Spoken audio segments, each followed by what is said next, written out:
Você já parou pra pensar que o primeiro supergrupo da Marvel nunca teve um momento de glória nos cinemas? Muito pelo contrário, com o tempo, o Quarteto Fantástico virou sinônimo de piada, frustração e aquela sensação incômoda de que nunca fizeram justiça com esses personagens. Foram anos de promessas quebradas, roteiros apressados e versões que mais pareciam um desrespeito do que uma homenagem. E o que nasceu para ser o coração da Marvel nas telas acabou enterrado sobre camadas de vergonha alheias e expectativas completamente arruinadas. E mesmo com tanto potencial, parece que existe alguma coisa ali que faz com que as pessoas nunca consigam acertar de verdade com o Quarteto Fantástico. E agora, com mais uma tentativa a caminho, a dúvida que volta à tona é: será que dessa vez vai? Então nesse vídeo você vai entender por que essa história ainda incomoda tanto. E o que fez com que essa equipe lendária se tornasse um dos maiores fracassos da Marvel no cinema. Oi, eu sou o Raoni Soares, e a verdade é que essa equipe se tornou uma peça-chave na história da Marvel, mas ela vem sofrendo nos cinemas com adaptações ruins desde 1994. Caracas. O Quarteto Fantástico surgiu em 1961, criado pelo Stan Lee e pelo Jack Kirby, e foi justamente essa criação que deu início à chamada Era de Prata da Marvel nos quadrinhos. Naquela época, a editora ainda era vista como uma coadjuvante no mundo dos quadrinhos, até que finalmente o Stan Lee e o Jack Kirby revolucionaram tudo, trazendo uma equipe de heróis com muitos defeitos, inseguranças, brigas e laços familiares. Antes mesmo dos X-Men, do Homem-Aranha e principalmente antes dos Vingadores, foi o Quarteto Fantástico que deu o pontapé a tudo isso que a gente conhece hoje. Isso, de certa forma, acabou definindo uma era completamente diferente nas HQs. A trajetória do Quarteto Fantástico nas telonas é uma sequência de tentativas frustradas que marcaram o nome da equipe por tudo, menos pelo que ela representa de verdade. E agora, com o novo filme prestes a ser lançado no próximo dia 24 de julho, dessa vez idealizado pela própria Marvel, o que muita gente espera é que o filme tenha a essência dos heróis e o respeito que eles merecem. Algo que também pode ser muito contraditório se a gente parar pra pensar que ultimamente a Marvel vem metendo os pés pelas mãos depois do fim da Saga do Infinito. Isso porque eles vêm lançando uma sequência de filmes duvidosos, com histórias chatas e uma nova saga que parece que já começou desgastada. Mas antes do lançamento oficial desse filme, eu acho bom entendermos como que, por causa desses filmes que a equipe já ganhou ao longo de todos esses anos, essa equipe acabou tendo seu nome jogado na lama. Se você nunca ouviu falar do filme do Quarteto Fantástico que foi lançado em 1994, fica tranquilo, porque isso nem é culpa sua. Muita gente nem sabe da existência desse filme, e aqueles poucos que sabem costumam lembrar dele com certo constrangimento, de tão ruim que essa produção é. O quê? Não acredito. Mas a verdade é que você encontra esse filme na internet, mesmo que o estúdios não tenha lançado ele oficialmente. Porque na verdade esse projeto nasceu muito mais como uma obrigação contratual do que a tentativa de fazerem algo legal de verdade. A Constantin Film era a produtora que tinha os direitos do Quarteto Fantástico na época, só que eles precisavam filmar alguma coisa antes do fim daquele ano, senão perderiam totalmente os direitos dos personagens. E aí então entrou em cena o lendário produtor Roger Corman, conhecido por fazer filmes baratos, rápidos e quase sempre ridículos. O orçamento para esse filme foi cerca de $1 milhão, o que mesmo para a época, quando os filmes de super-heróis ainda não estavam tão populares assim, era muito pouco. O mais bizarro não é nem o orçamento e nem o visual de borracha do coisa, muito menos o Doutor Destino com uma voz abafada e a risada de vilão caricato de desenho animado. O estranho de verdade é que o elenco desse filme estava acreditando que iam realmente fazer algo que fosse ser exibido nos cinemas. Eles davam entrevistas, posavam para fotos e faziam eventos até perceberem que nada daquilo ia sair oficialmente. A ideia dos estúdios era apenas filmar aquilo para depois arquivar para sempre. Só que por acreditarem tanto no projeto, os próprios membros do elenco contrataram um publicitário e deram dinheiro dos seus bolsos para ajudar na promoção do filme. Até que eles receberam ordens dos diretores para pararem de uma vez por todas com essa divulgação e esquecerem para sempre a promoção do filme. Foi só aí que eles ficaram sabendo que o filme realmente nunca seria lançado. Vocês estão doidos! Em 2005, Stan Lee chegou a dizer que esse filme nunca devia ter sido exibido para ninguém. Só que o produtor alemão Bernard Eicher rebateu isso dizendo que foi uma grande mentira, porque a intenção deles não era fazer um filme B, e que eles queriam sim ter lançado esse filme. Só que o Avel Arad, que foi o responsável por fundar a Marvel Studios depois, e que naquela época era o executivo na Marvel, chamou ele para fazer um acordo. E o Bernard disse que eles não gostaram dessa ideia de que um filme pequeno como esse fosse lançado, e que isso arruinaria a franquia. Então ele ofereceu a Bernard todo o dinheiro que ele já tinha gastado no filme, mas que em troca ele não fosse lançado. Em 2002, o Avi Arad disse que tinha comprado todas as cópias do filme e que tinham ordenado que elas fossem destruídas para impedir o lançamento do filme. O que a gente bem sabe que não funcionou muito bem, levando em consideração que hoje em dia você encontra esse filme muito fácil na internet. Fora que esse filme também acabou se transformando meio que em uma relíquia cult para as pessoas que curtem esse tipo de produção. Eu até tentei assistir esse filme algumas vezes, mas nunca consegui passar da metade. E olha que eu sou aquele tipo de pessoa que gosta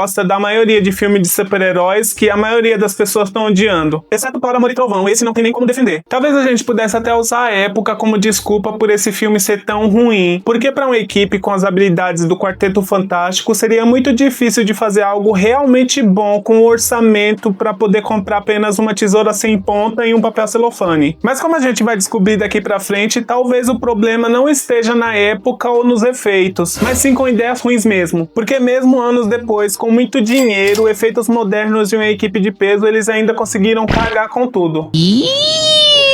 Ainda lá nos anos 90, a Marvel enfrentou uma crise financeira muito séria, e a saída que eles encontraram foi vender os direitos cinematográficos de alguns dos seus heróis para os estúdios que tivessem interesse em comprar. Foi assim que o Homem-Aranha foi parar na Sony, enquanto os X-Men e o Quarteto Fantástico foram para a Fox, deixando o universo Marvel espalhado sem o seu controle criativo central. No caso do Quarteto Fantástico, isso era um pouco mais complicado, porque existia uma cláusula que dizia que se a Fox não produzisse algo em um certo período, os direitos voltariam para Marvel. Isso criou todo um ambiente onde o foco passou então a ser o de manter essa equipe ativa a qualquer custo, incluindo lançar projetos sem planejamento, sem paixão e muitas vezes sem saber direito o que fazer com aqueles personagens. E a Fox pode até ter feito muitos filmes ruins ao longo desses anos, mas se tem um mérito que não dá pra gente tirar deles de jeito nenhum, é a popularidade que eles ajudaram a construir depois que lançaram o primeiro filme dos X-Men lá nos anos 2000. E é claro que depois do estrondoso sucesso dos Mutantes, foi uma questão de tempo até que eles decidissem fazer também o filme do quarteto. E à primeira vista, até que parecia que eles tinham conseguido acertar a mão. O elenco era muito carismático, com a Jessica Alba, o Chris Evans, o John Griffith e o Michael Chiklis. Os efeitos até estavam decentes pra época, e o marketing prometia algo extremamente épico.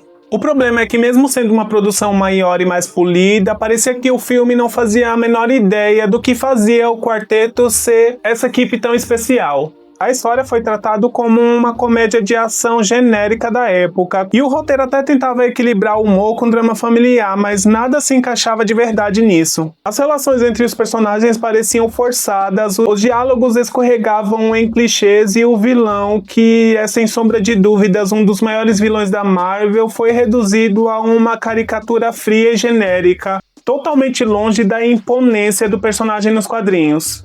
Mas como eu já disse antes, eu gosto muito de filmes que a grande maioria detesta, e esse aqui eu acho que é um desses casos. Eu acho o filme divertido, é um daqueles filmes que dá pra gente assistir em um domingo de preguiça quando a gente não tem nada pra fazer.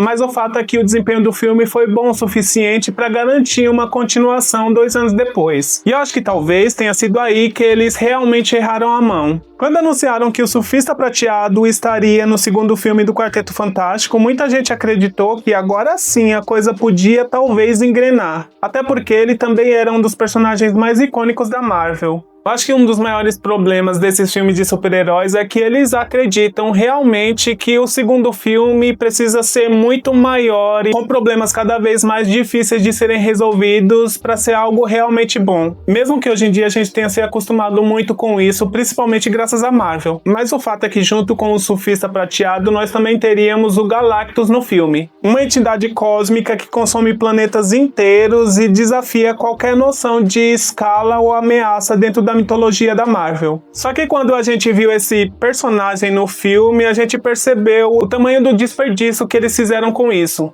E eu não quero nem ser hipócrita aqui, porque se eu disser que eu detesto esse filme com todas as minhas forças, eu vou estar mentindo. Não acho nem de longe que esse é o pior filme que o Quarteto Fantástico já teve. Só que isso também não quer dizer que eu concorde com todas as decisões criativas que tomaram para esse filme. Tá. Como eu disse no meu vídeo sobre por que estão odiando o Superman do James Gunn antes mesmo do seu lançamento, inclusive, se você ainda não viu esse vídeo, vá ver depois porque ele tá muito bom. Eu sou do tipo de pessoa que entendo perfeitamente que cinema e quadrinhos são coisas completamente diferentes. Isso quer dizer que eu sei perfeitamente que uma adaptação não é um simples copia e cola. E eu tenho total noção de que existem coisas que funcionam muito bem nos quadrinhos, mas que se forem feitos no cinema ao pé da letra, ficariam extremamente ridículas. Mas eu também entendo essas pessoas que reclamam por quererem algo fiel. Só que ao mesmo tempo, pra mim, não vai ser esse o motivo que vai fazer com que eu classifique uma produção como boa ou ruim.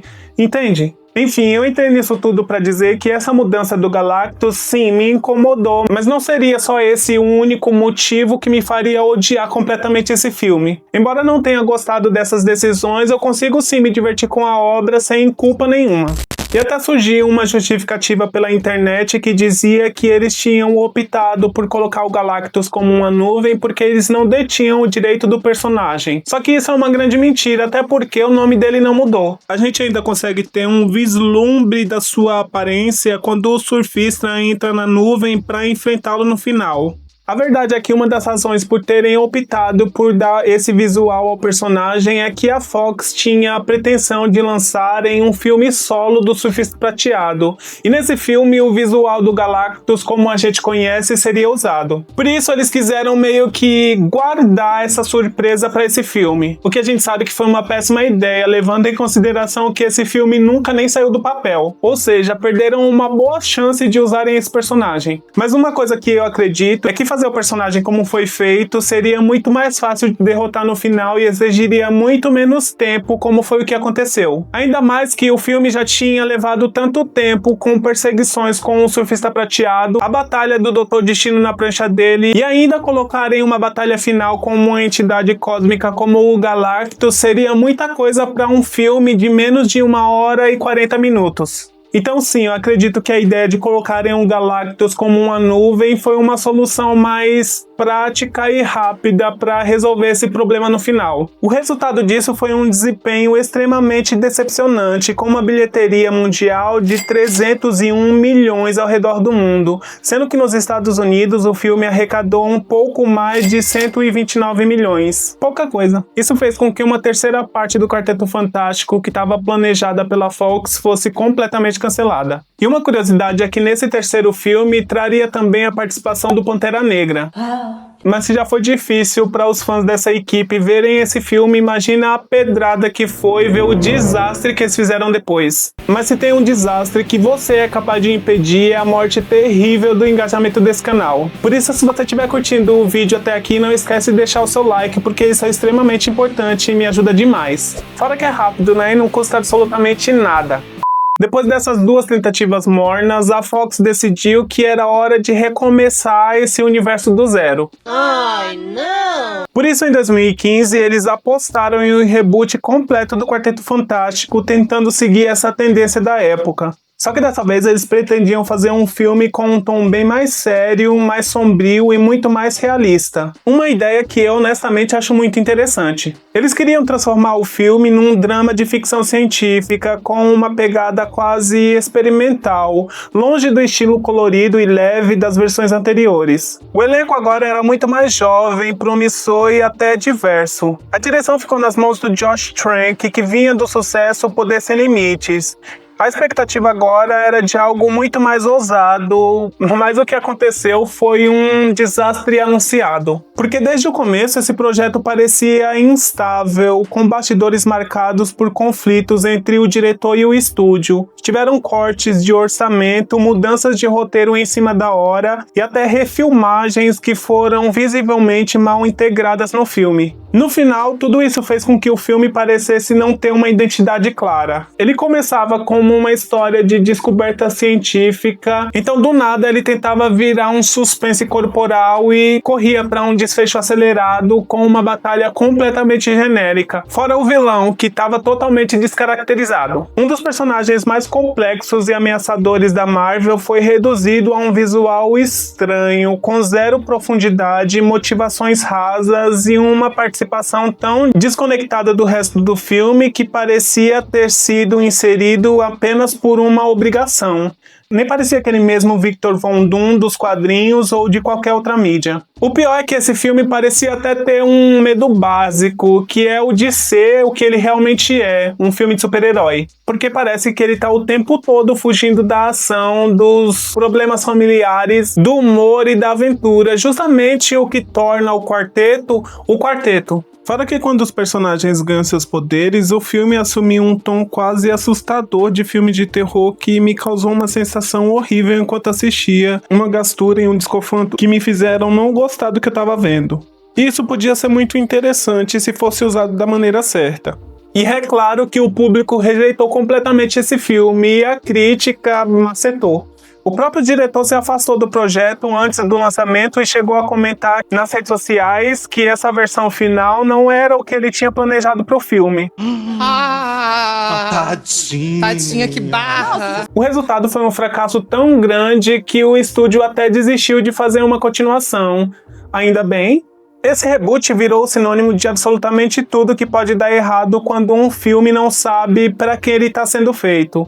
E o mais frustrante em relação a toda essa história é que o Quarteto Fantástico tem tudo para funcionar, com personagens incríveis, vilões marcantes e dilemas humanos que conectam com a gente. O mais curioso é que enquanto o Quarteto Fantástico tropeçava, o MCU começava sua jornada grandiosa, que teria sido muito interessante se, assim como nos quadrinhos, todo esse universo tivesse começado com essa equipe. Só que, como a gente bem sabe, isso nem foi possível. Então eles começaram mesmo com um Homem de Ferro ali em 2008. Durante todos esses anos, os fãs sonhavam com um momento em que o Quarteto Fantástico finalmente entraria pro MCU. E pelo menos eu imaginava como que seria isso. Assim como acontece muito com os X-Men, porque eu não vejo a hora dessa equipe entrar realmente para esse universo. O nosso desejo começou a se realizar quando a Disney adquiriu a Fox, fazendo com que, com isso, todos os direitos dos X-Men e do Quarteto Fantástico voltassem para Marvel em 2019. A gente até teve um gostinho, para muitos muito amargo, da presença do Reed no filme do Doutor Estranho no Multiverso da Loucura, que na época foi interpretado pelo John Krasinski, o que era o desejo de muitos fãs. Mas a sua participação, além de ter sido muito curta, decepcionou muita gente mais pela inutilidade do personagem do que qualquer outra coisa. Pra mim, essa aparição foi muito mais um fanservice do que a tentativa de provar alguma coisa, uma vez que os fãs pediram muito esse ator nesse papel, e como a Marvel não é boba nem nada, ela deu esse gostinho já sabendo que ele não seria o ator oficial do MCU. E agora a gente finalmente vai ter o nosso sonho realizado, porque o filme dessa equipe estreia agora no dia 24 de julho. E olha, ele parece que tá incrível. E eu sei que muita gente vai odiar o filme por N motivos, como sempre acontece, mas eu particularmente tô amando absolutamente tudo que tem saído sobre ele, desde as escolhas dos atores até os trailers que foram lançados. Fora que o verso fecha agora, provando que existiu uma coisa boa de não terem usado o visual do Galactus lá no filme da Fox. Isso porque se isso tivesse acontecido, a gente não teria um impacto que provavelmente a gente vai ter agora no cinema. E se pra mim a aparição dele já é de arrepiar apenas nos trailers, imagine como não vai ser quando você vê isso no cinema. Só que infelizmente não existe só coisa boa nisso, porque também existe o outro lado da moeda. Porque essa nova fase do MCU vem aí recebendo muitas críticas. Inclusive eu já tenho um vídeo aqui no canal falando sobre os filmes de herói parecem já ter saturado e de como a Marvel tem culpa nisso. Eu vou deixar ele aparecendo aqui na tela no final desse vídeo para você poder ir lá assistir. Uma coisa é certa, eu não tenho dúvidas que eu vou amar esse filme. Mas e você, acha que a equipe finalmente vai receber o devido valor que ela merece? Deixa aqui nos comentários que eu quero muito saber a sua opinião sobre isso. Quando estiver mais próximo do lançamento desse filme, eu vou fazer um novo vídeo pra cá pro canal falando sobre ele. Então se você não quer perder, já se inscreve agora e não esquece de ativar o sininho pra ser notificado quando esse vídeo sair. Fora que eu também faço muitos outros conteúdos legais pra cá sobre produções e polêmicas. Eu vou adorar ter você nessa comunidade que eu tô construindo aqui. E nós nos vemos na próxima. Tchau!